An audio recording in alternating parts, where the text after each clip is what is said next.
He had prostate cancer operation probably like, I'd say 10 years ago. Then I think about 2.5, 3 years ago, he was having a lot of pain going to the bathroom, and apparently I wasn't involved in this time, but they decided that the only option for him at this point was to get a catheter, operate urine bag. So he's had that for the last 2.5 years. Before that, he smelled terrible because he couldn't really hold his urine. It hurt a lot for him to go to the bathroom. But now he's got problems with getting urinary tract infections all the time. That's going to be the case unless he gets a tube put in what we call a pubic tube. It's the only way you can stop those infections. Otherwise, they're going to keep coming. What's a suprapubic tube? It's an operation where you implant the tube in the above the bony pelvis, and that keeps you free from infection. So that's a urologist operation. That's a urologist. And that's something that you highly recommend. So the tube would come out of his. The tube would come out of his penis? No, not get out of the penis at all. Where's the tube come out of there? A separate tube comes right out over the top. Over the top of what? Over the bladder. Out of the bladder, over the bone. Okay. But it's the only way you're going to stop recurrent infections. All right. Otherwise they're doomed to recur. Well, I plan on going to the 6th floor urology department right after this to see if I can make an appointment. So, yeah, the constant urinary tract infections have me concerned. Sooner or later you're going to get a resistant organism. Yeah, because he's been taking antibiotics. Okay, all right. What else? He's got these anger bouts where he can get really frustrated, where he wants to go somewhere, he wants to do something, he can't verbalize it necessarily, and you don't know what he wants, he doesn't know what he wants, and he just gets really frustrated. So he's very forgetful. Yes, his dementia has gotten much worse. That's not going to get better. What about these deep brain stimulation operations that I've read about? Deep brain stimulation does nothing for dementia. In fact, dementia is a contraindication. That's the reason you don't do it. Okay. So that's totally not even something to even discuss. Out. No chance. How much does diet play a role in his Parkinson's? Not much. You just need good nutrition. I mean, like he's constantly dehydrated, and he never drinks water. So I've been trying to give him a lot of fruit. Let him get dehydrated. Morning.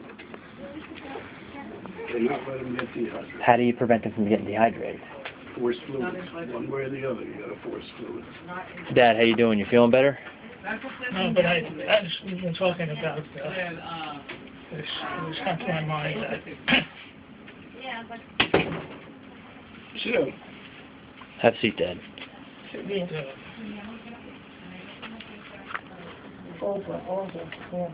Actually, his walking is not bad. He's been walking really well lately. Walking is pretty good. Tell us, you wanted to ask the doctor a question? Is there anything that you want him to try to help you with? It's just what appears to be about what. All right. You can't remember right now, Dad? Yeah. All right, well, think about it, because we're here now, and this is the time to ask questions. Do you have bad dreams? Yeah. What kind of dreams do you How have? long have you been having bad dreams? About 6 months. Somebody chasing you? Fire. Fire. Fire? Mm-hmm. You told me this morning. They're nightmares, Dad? They are nightmares. What's wrong, Dad? You're in pain? There's nothing in the bag? No. I think you just got to stand up. You want to stand up?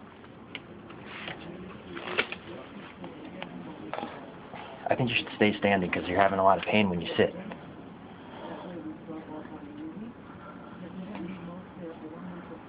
I think we might have a problem with this urine bag right now. Mm-hmm. It's totally empty? Hmm? Do you know a urologist that could see him as an emergency? I don't know what side of this floor is urology. 6th. Just if I go down there and tell them it's emergency, they'll probably help me out. I have no idea, but you can try. I can't promise you, but I can't speak for them. Sandra, do you want to take him down to the 6th floor? Yes. And I'll keep talking to the doctor. Is that okay? How does that sound? All right, Dad, I'm going to come find you on the 6th floor. I just want to finish up. How much more I have to see right now, anyway. Okay. Let's go. He used to have this problem where he would have this awful hunchback. Well, not hunchback. He would just lean over constantly. Then it just suddenly went away. It's with the increased dose. However, the increased dosage is what's giving him the nightmares. You're getting the side effects from the medication. So the increase given him. So should we give him less medication so he doesn't have as many nightmares? Well, you got to spread it out.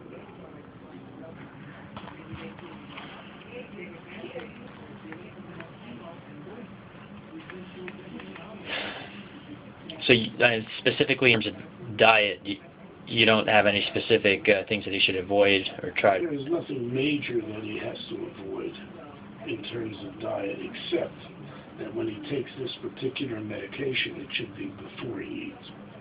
Which particular medication? The Cinemet. The Cinemet. Okay. That's the carbidopa.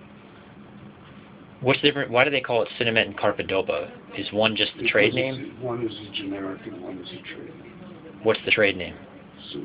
Cinemet. So is that the most important medication that he should be taking? That's the best medication for this illness.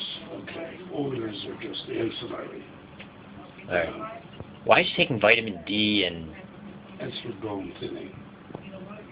It's not necessarily as long as he's walking around long. It's important enough because if he falls, you don't want him to get a fracture. And vitamin D is to strengthen the bone muscles. All right. And right now we've been grinding up his pills to a powder form because he doesn't like to swallow the pills. That's okay. All right. You don't have much choice there. And it doesn't make a huge amount of difference. How important is it that we push him to get out and exercise as much as possible? You got to get him walking, you got to get him moving, you got to get him moving around. That's important. However, it's as important to get this straightened out, to get fluids into him. You don't get fluids in, and he gets dehydrated, it doubles the chances of one, pneumonia, and it doubles the chances of repeated urinary tract infections. Because you've got to get that urine flowing. As long as the urine flows, you're washing out the bacteria and you don't give it a chance to form, to sit down and start forming colonies. Yeah. And that's what's good. Sooner or later, it's going to catch up to them. So with Parkinson's, what's the biggest risk factor? Getting infection and that? The biggest risk factors? Yeah. There are a number of them. One is infections. Two is falling and breaking bones or whatever. Three, it drops in blood pressure from the medication itself. Because when you stand up, sometimes the medication will cause the blood pressure to drop. 4 is the risk of having psychosis. What's that? From the medication. A total psychotic break. And that you may not be able to control that except by giving him all sorts of antipsychotic medications. And then you get yourself into a lot more trouble because only the medications themselves can make the Parkinson's. So you become a real cyclic problem. And now with side effects from the medication, he's still got the tremor, he's still got the rigidity, but you have the dosage down a little bit and either make it a little more frequent but with less overall dosage. Does he sleep at night or is he reversing his day-night cycle? He sleeps pretty well, but he does wake through the night? Yeah, generally. That's a bonus. Yeah. But he does have these coughing bouts, and he does sometimes yell out or have nightmares.